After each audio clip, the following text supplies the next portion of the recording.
Hello guys and welcome back. So in today's video, I'm going to be going over 50 words that you need to know if you've been following Game of Thrones. And if you haven't been following Game of Thrones, then I still think that there are some interesting vocabulary words that you're going to learn.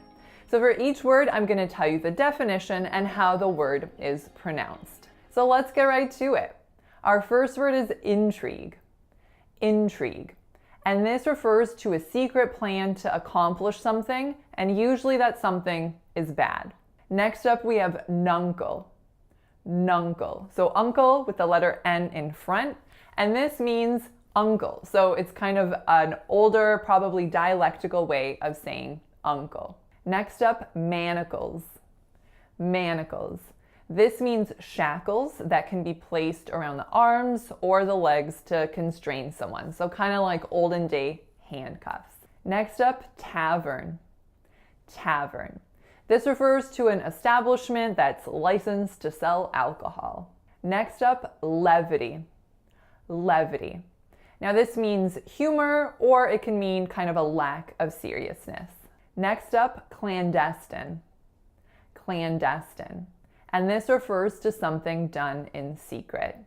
For clandestine, I want you to notice that it looks like clandestine, but it is not. It is clandestine. Next up, swarm. Swarm.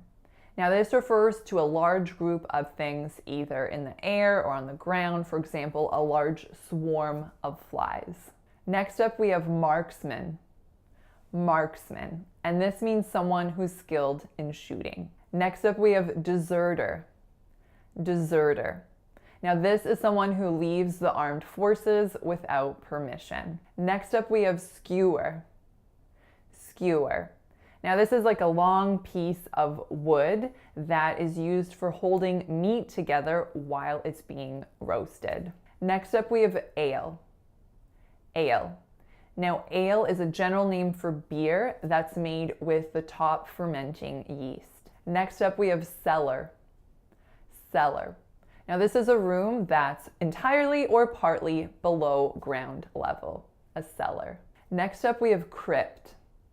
Crypt. And a crypt is an underground burial chamber. Next up, we have poacher. Poacher. Now this refers to someone who hunts or fishes illegally. Next up, we have intrepid. Intrepid. Now this is someone who's very brave and not easily intimidated. Next up, coronation. Coronation. This is the ceremony in which they install a new monarch. Next up, we have usurper. Usurper. Now this refers to a person who wrongfully seizes and holds the place of another. Next up, we have dagger. Dagger. Now, this is a short knife with a pointed blade. Next up, we have hound. Hound. Now a hound is a kind of dog that's used for hunting. Next up, we have knack. Knack. Now this means the ability to do something easily and well. Next up, we have treason. Treason. Now this is a crime that typically undermines the offender's government. Next up, we have ingrate. Ingrate. And this is a person who shows no gratitude. Next up, we have the word smug. Smug. And this means to be marked by excessive self-satisfaction. So someone might have a smug look on his or her face, like that. Next up, we have lurk. Lurk. And this means to behave in a sneaky or secretive manner. Next up, we have dungeon. Dungeon. Now a dungeon is the main tower within the walls of a medieval castle. Next up, we have grubby. Grubby. And this means to be covered in dirt. Next up, we have saddler. Saddler. And this is someone who makes, repairs, and sells equipment for horses. Next up, we have forged. Forged. And this means to have been made fraudulently. Next up, we have tome. Tome. And this is a large scholarly book that's usually pretty heavy. Next up, we have craven. Craven. And this means to be very cowardly. Next up, we have lean-to. Lean-to. Now this is a really rough shelter that's typically made with one sloping roof. Next up we have grizzled.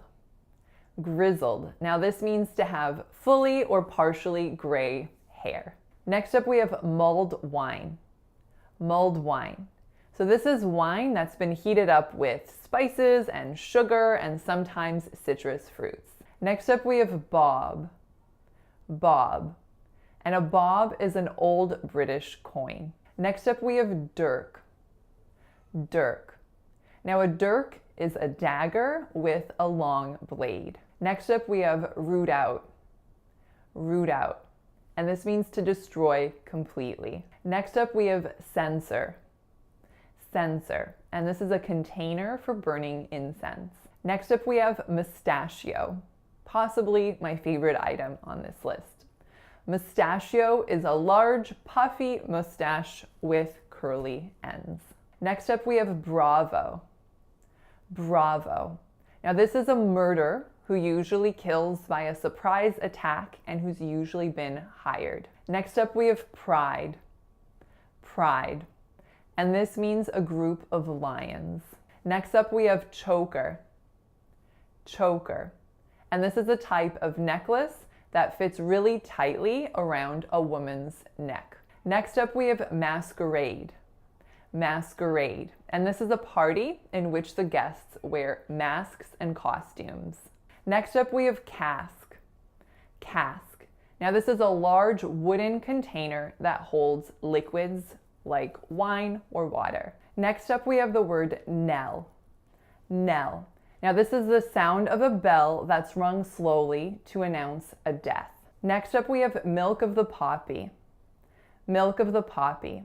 Now this is a painkiller with addictive properties. Next up we have pyromancy.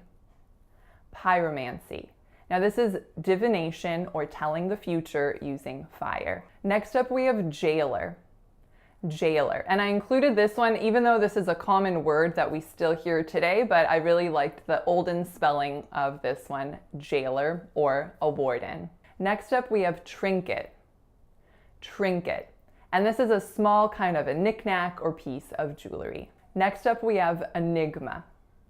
Enigma. And this is something that is mysterious and can't be explained. And finally we have sorcerer. Sorcerer. And this is someone who practices magic. All right, you guys, that's all for today's Game of Thrones vocabulary lesson. I hope you found it helpful, and if you have any friends that are also Game of Thrones fans, then please share this video with them. I'll see you next time. Bye.